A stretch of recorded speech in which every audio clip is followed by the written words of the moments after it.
Hi, this is Mr. Forster, and we have two concepts today. The first one is volumes of cylinders, cones, and spheres. And I hurt my back, so if you see me wincing in pain, that is why. But I do have a cylinder here, a cone, and I have two hemispheres or a sphere. So cylinder, cone, and a sphere. And then we'll have another concept about dilations and finding the length of a missing side of a figure. So a little bit of information first about volume, a little bit of review. Volume of cylinder, cones, and spheres. Volume of round figures like this, you can see it's round on the bottom, uses the underlying concept of the area of a circle, or pi r squared. So we got to know that right there, pi r squared, in order to do the formulas for this. So let's do a little review on measurement units and dimensions. So length, using a ruler, length is one-dimensional. It doesn't have to be all in a straight line, but it is the measurement of the length of a line. Common measurements are inches, feet, centimeters, and meters. Perimeter is a concept that uses length and is one-dimensional. So we know that you add all the lengths and the two widths, and you'll get the perimeter. Of course, perimeter of a triangle, you add the three sides. Circumference is also a concept that is related to perimeter. It's called circumference, but it's the distance around a circle. Here's a circle. It's a distance around a circle, and that's 2 pi r, or 2 radius, and so 2 radii. Since 2 radii is a diameter, you could also write pi times diameter. And so that's length. Area is two-dimensional. 2 dimensions. Common measurements are square inches, square feet, square centimeters, square meters. The unit of area are actually squares.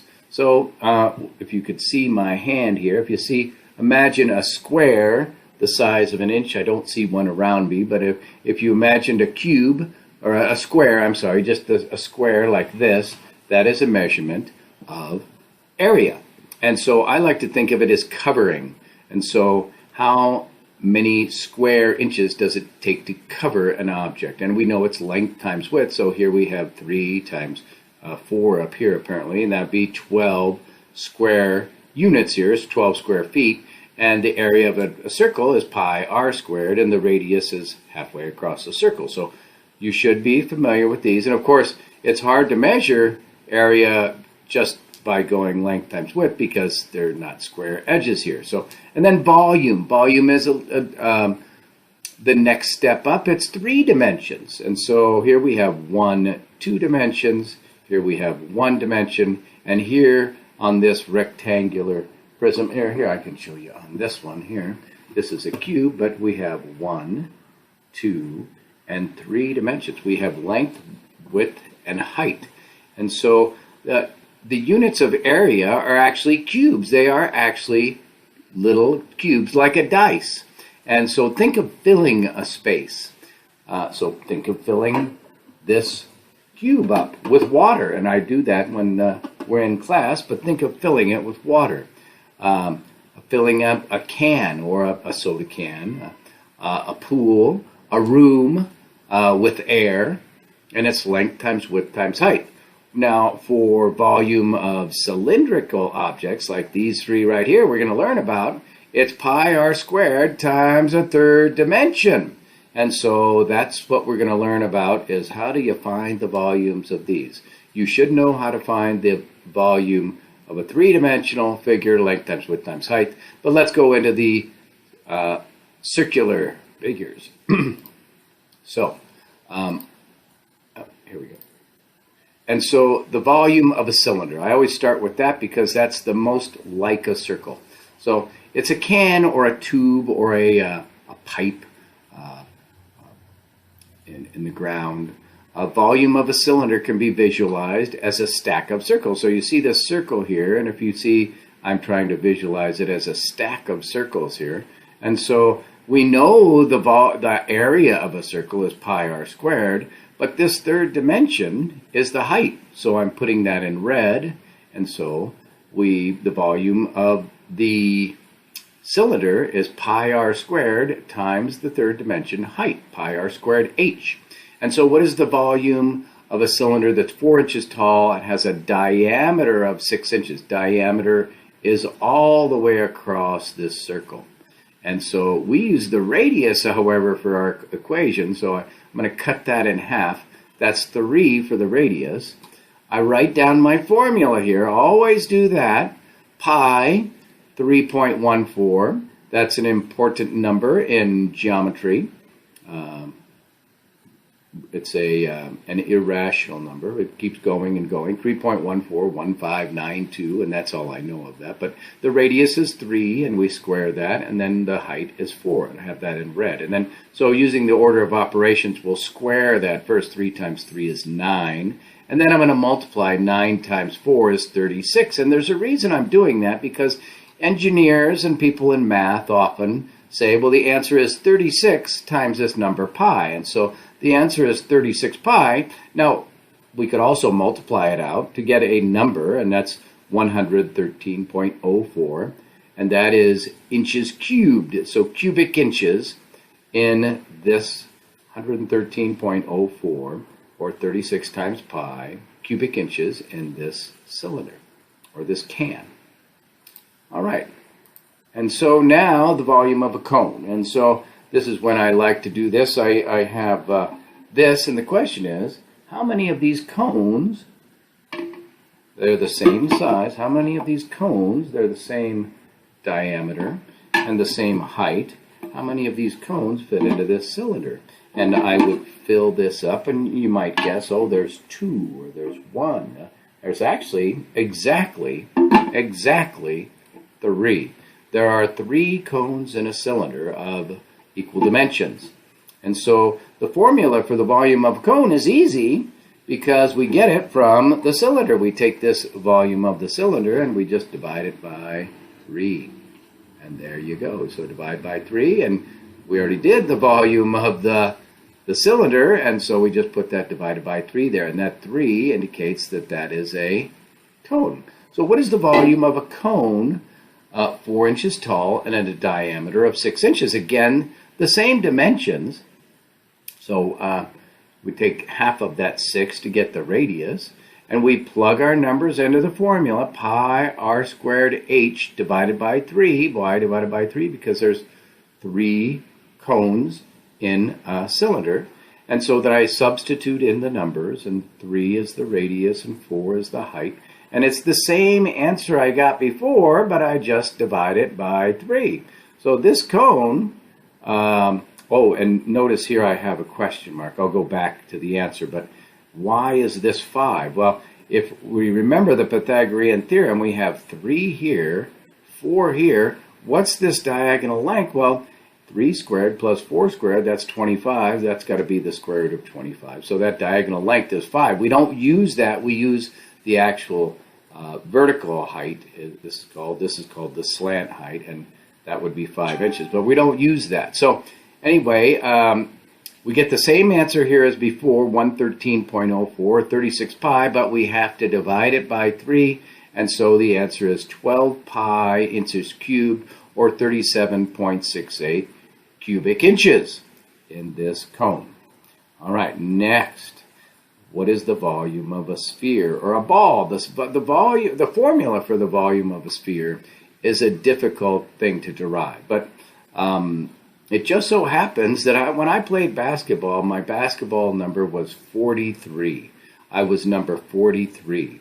And so if you see the 43 right there, 4 thirds. So the volume for the formula for the volume of a sphere is 4 thirds pi r cubed. There's the third dimension. It's not pi r cubed. It's 4 thirds pi r cubed. So what is the volume of sphere with a diameter of 6 inches? So again, that we have to find the radius. There is no d in this formula, so we divide the diameter of 6 by 2, and we get 3. And then I plug that number 3 into my formula. And 3 cubed is 3 times 3 is 9, times 3 is 27. Then I multiply by 4. That's 108. And I divide by 3. And 108 divided by 3 is 36 pi. Or 36 times 3.14 is 113.04. And it just happens to be that that is the same number as we got for our cylinder, but the cylinder had a height of 4. So that's where the 4 came from, but it's not the same. So anyway, it is the same answer, but a different problem. So volume of a sphere, 4/3 pi r cubed. We've got to remember those formulas, write them down. So just to review, pi r squared is the circle, pi r squared times the height for the cylinder. There are 3 cones in a cylinder, so you divide the volume that you get here, pi r squared h, divided by 3 to get the cone. And to get the sphere, it's pi r 4/3 pi r cubed, my bad. And so, let's go on to the next slide. A volume of a hemisphere. Here's a hemisphere, or half a ball.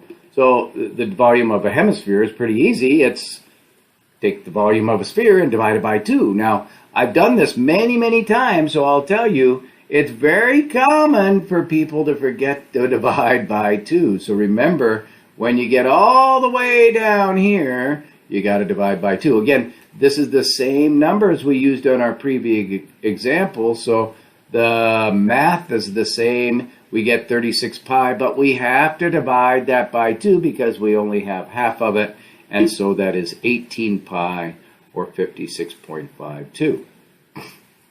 That's cubic inches.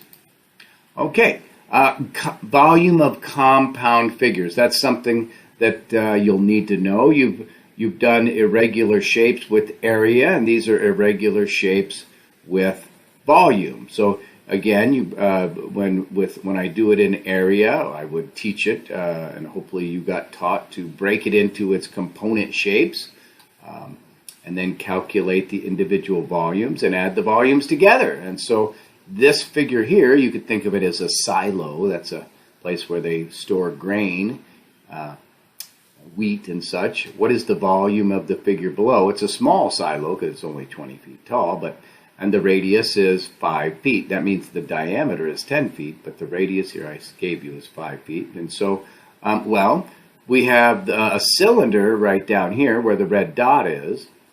And so I wrote down the volume for a cylinder, the formula. And then we have a hemisphere. And so we have 4/3 pi r cubed, and that's right here. And so I did the 2 calculations separately, plugging in 5 for the radius here. And oops, I forgot to put the h there, my bad, but there is an h, so here we'll just draw h, a red h. Okay, and then so the height is 20. I did write down the numbers, I just didn't put them in the formula. And so 5 times 5 is 25, again multiplying here, that's 500 pi, or 1,570 cubic feet. And then for the hemisphere, this part, we have the radius is 5, so we cubed it, that's 125, and 4 times 125 is 500, but we have to divide that by 3, that's 166.67 pi, divided by 2, that's 83.3 pi, or 261.67, 166.67 times 3.14 divided by 2. And so our last step would be adding these 2 numbers together. 500 plus 83.3 pi is 583.3 pi cubic feet, or 1,570 plus 261. And so this figure here, we found a model of this. And so we just break it apart like this, find the 2 separate areas, add them, or volumes, and add them together. And so, next slide. Volume of compound figures number 2, the ice cream cone. So let me show you what that would look like. There we go, the famous ice cream cone. So what is the volume of that? So we have the cone and we have the hemisphere. And so we have to calculate those separately and then add them together. And so the volume of the cone is pi r squared h divided by 3. There's the h. There's where I lost it. And so the height is 4. Here I have the diameter of 2. You can see from the picture it's 2. So that means the radius is 1. And so that makes this calculation a little easier because 1 squared is 1, and 1 times 4 is 4. And so we have 4/3 times pi, or 1.33 pi.